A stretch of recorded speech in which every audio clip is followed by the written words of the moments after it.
diagnóstico de diabetes, teste de tolerância oral à glicose. Complementando, então, a Aline citou muito bem, falando, né, a parte fisiológica, fisiopatológica, eu vou dar alguns parâmetros para vocês para complementar o que a Aline falou. Então, vou marcar ela aqui, vocês vão lá no Insta dela, acompanham todo o Stories que ela vai deixar salvo e a gente complementa com o quê? O GTT é feito, então, aquele teste de tolerância que é feito muitas vezes na gravidez, entre 24 e 28 semanas para diabetes gestacional. Os parâmetros são um pouco diferentes nesses casos. E para diagnóstico de diabetes, a gente vai usar o jejum menor que 100 como normal, acima de 126 indica diabetes.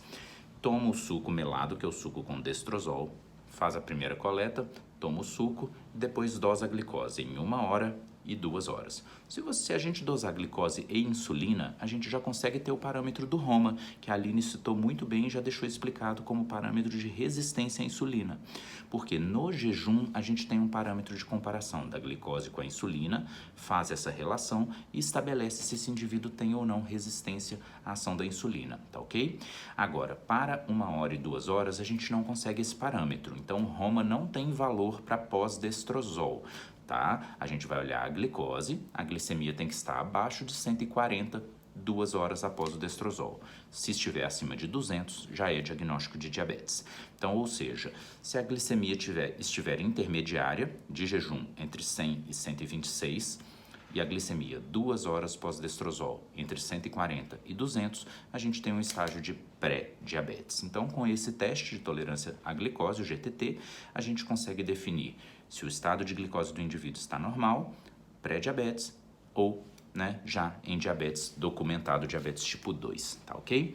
E o que é interessante para a gente finalizar nesse papo é que quando a gente olha a insulina, embora a gente não tenha um parâmetro de Roma para 1 e 2 horas, quando a gente vê um pico muito intenso de insulina na primeira hora e na segunda hora em geral, a gente já tem um parâmetro de que esse indivíduo com uma resistência insulínica já é um fortíssimo candidato a diabetes.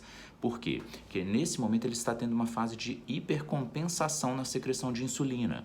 Quando ele começa a falhar, o que a gente vê? A gente vê uma perda da primeira fase de secreção fisiológica da insulina. Esse é um dos primeiros fenômenos que vai levar ao diabetes, tá ok? Então isso é bem interessante, porque quando o indivíduo tem um jejum normal, mas 2 horas pós-destrozol alterado, esse indivíduo ele tem mais chance de aparecer um diabetes precocemente, tá ok? Então a gente tem alguns parâmetros para indicar, a gente deve pesquisar indivíduos acima de 45 anos, com história familiar de diabetes, história materna de diabetes, história prévia de diabetes gestacional, história de diabetes gestacional na mãe, excesso de peso, hipertensão, dislipidemia, triglicérides alto, que são fatores de risco cardiometabólicos. Então, ou seja, a gente definir quem investigar, fazer o screening adequado, porque o diabetes afeta, né, milhões e milhões de pessoas em todo o mundo, é insidioso na maioria dos casos e vai levar à mortalidade cardiovascular. Então, muito importante a gente estabelecer esse diagnóstico precoce e mudar os hábitos de vida, instituir o tratamento adequado para a prevenção das comorbidades aí ao longo dos anos, trazendo melhor qualidade de vida para os pacientes, tá certo?